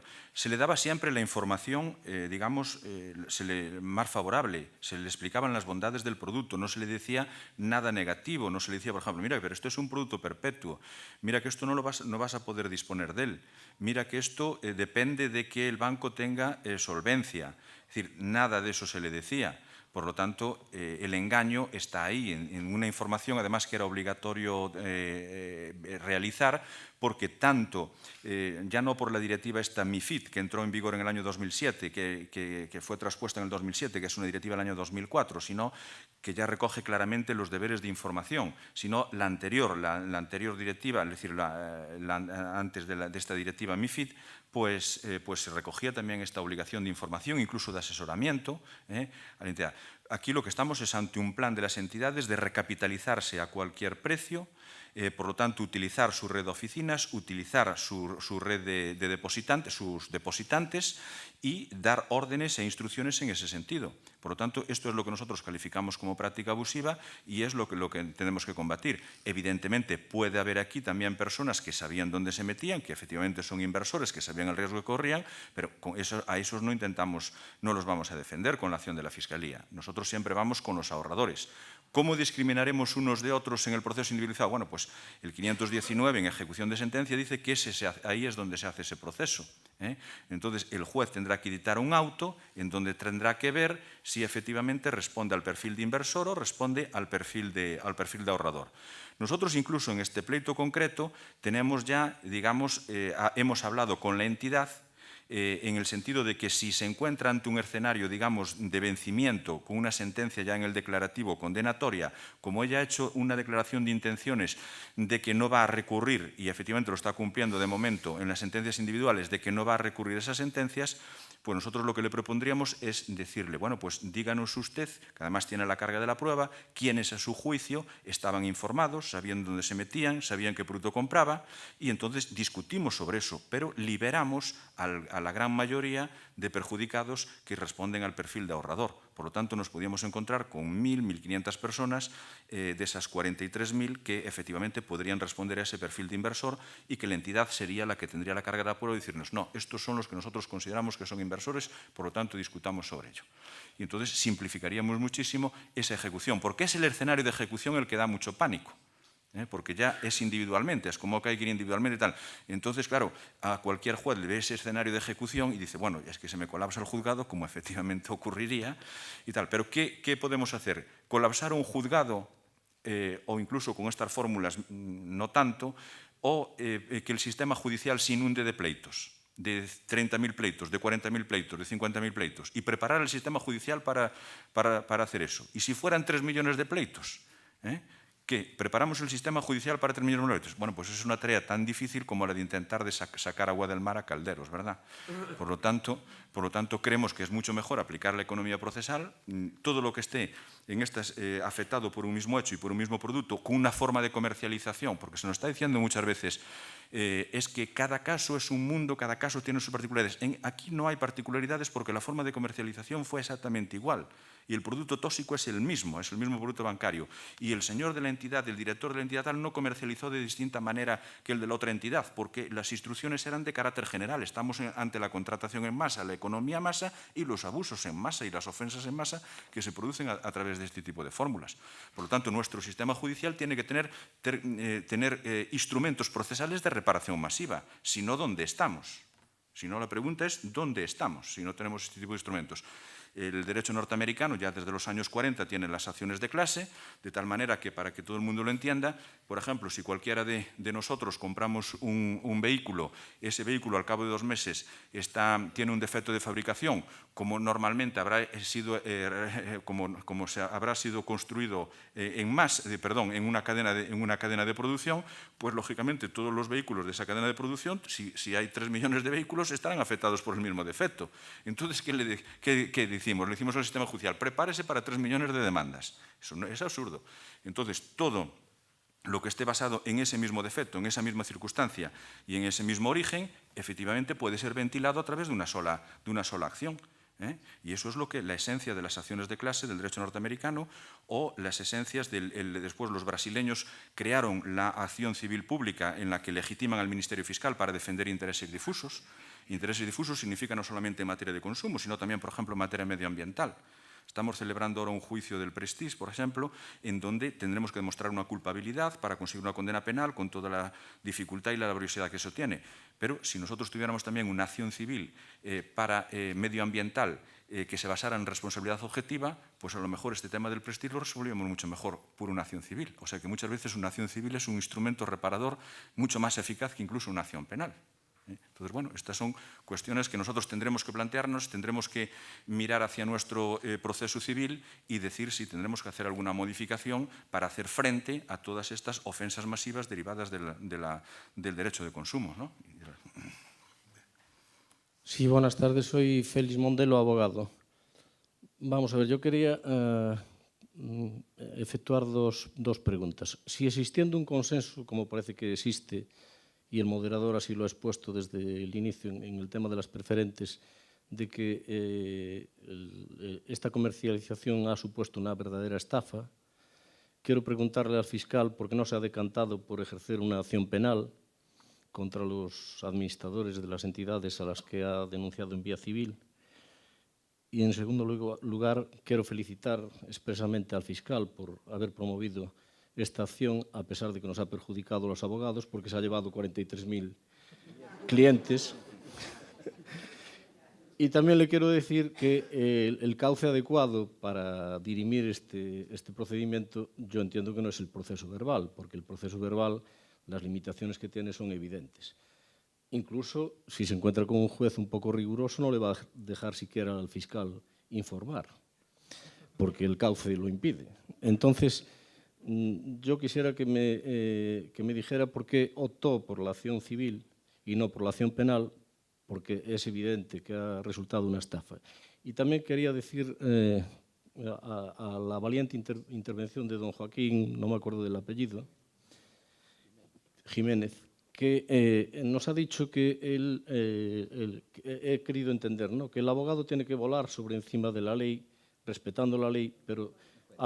perdón, el juez, es que la deformación me...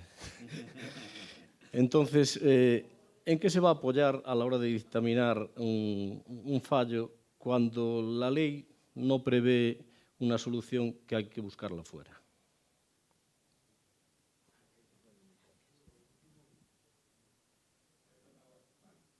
Rápidamente, respecto de la vía penal, es una vía que nosotros exploramos en un primer momento, también junto a la posibilidad de la demanda colectiva.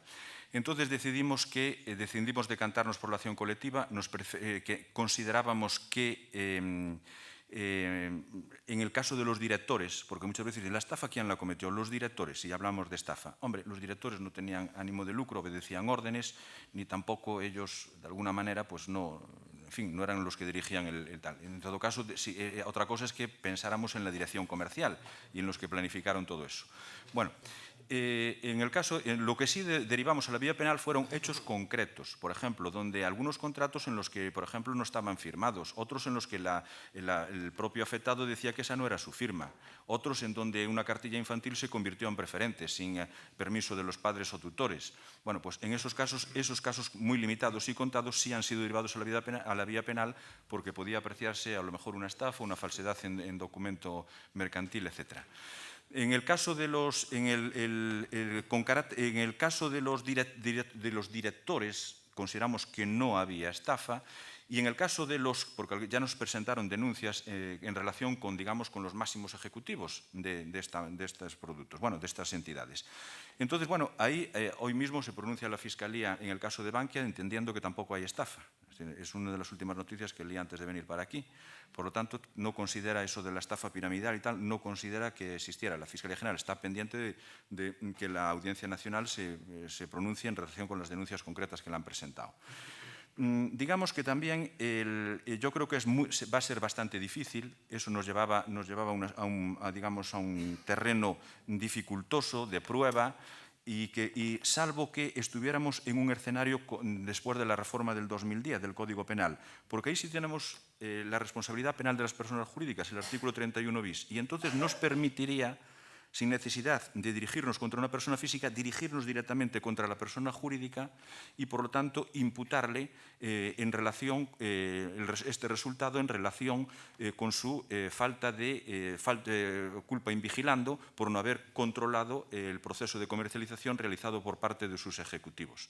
Entonces, por esa vía, por la del 31 bis y la responsabilidad penal de las personas jurídicas, pues eso sí quizá fuera interesante porque iríamos por eso de defecto de organización, la culpabilidad por defecto de organización, etcétera, por no controlar, por culpa invigilando, etcétera, etcétera.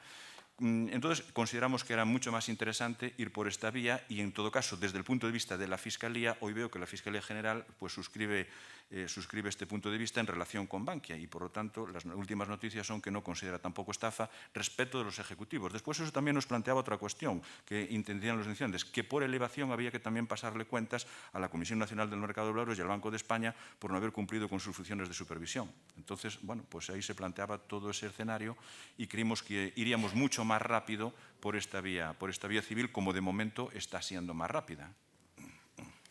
Sí, vamos a ver, mire, no estamos gobernados por artículos, estamos gobernados por principios y por valores. Indudablemente los artículos encierran principios y valores, pero hay que elevarse un poco.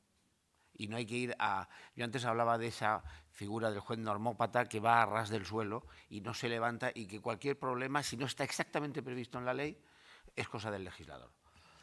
El legislador ya cambia bastante la ley, porque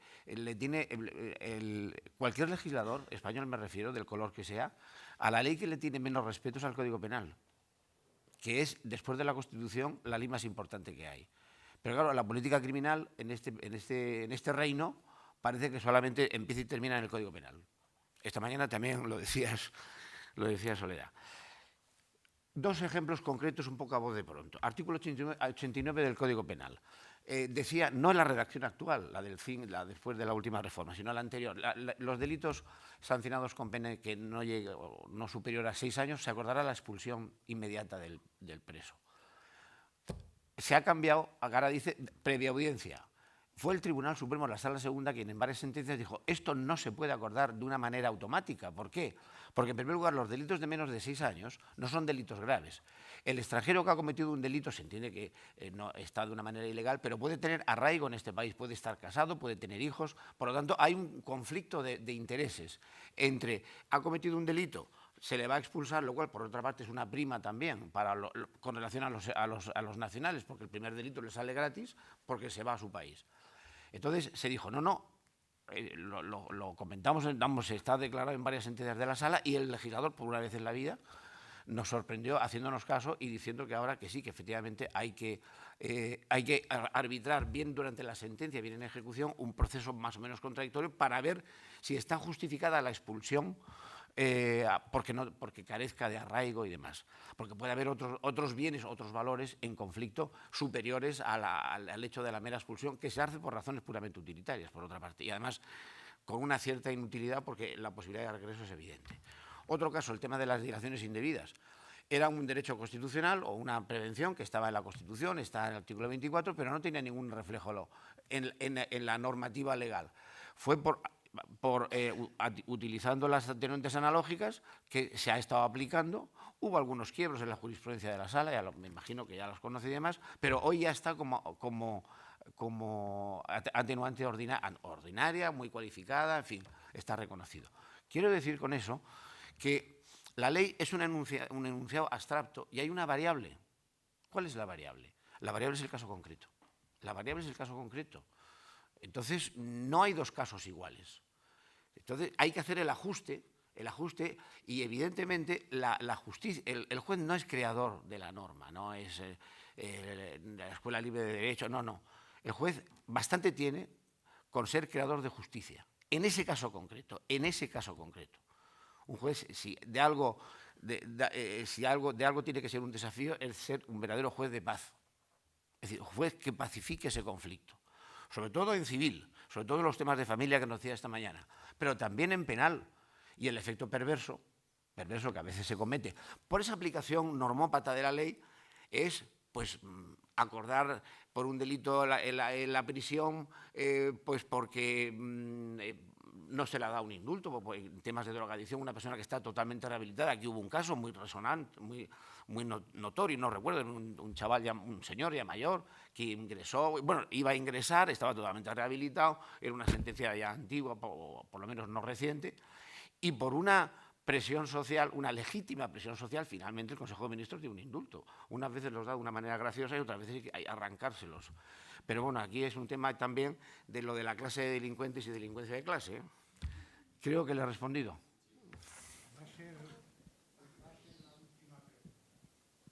Hola, buenas. Silvestre Cremades, y la pregunta era para Carlos Varela. Una pregunta sobre el tema de las preferentes. Ya nos has comentado lo del perfil ahorrador y la empresa, en este caso Nova Caixa Galicia y demás. Pero mi pregunta era más bien para el tema exactamente de las preferentes, porque es, digamos, la acción va sobre las preferentes propias del banco, de la entidad de la caja, o sobre las preferentes que han comercializado, porque también han comercializado preferentes de terceras empresas. Entonces, era, pues si la acción era sobre todo el global de preferentes que ha comercializado o solo para las de la propia caja. 2007-2009, sus propias emisiones. No. En fin, ha sido tan corta que hay otra pregunta que quiera.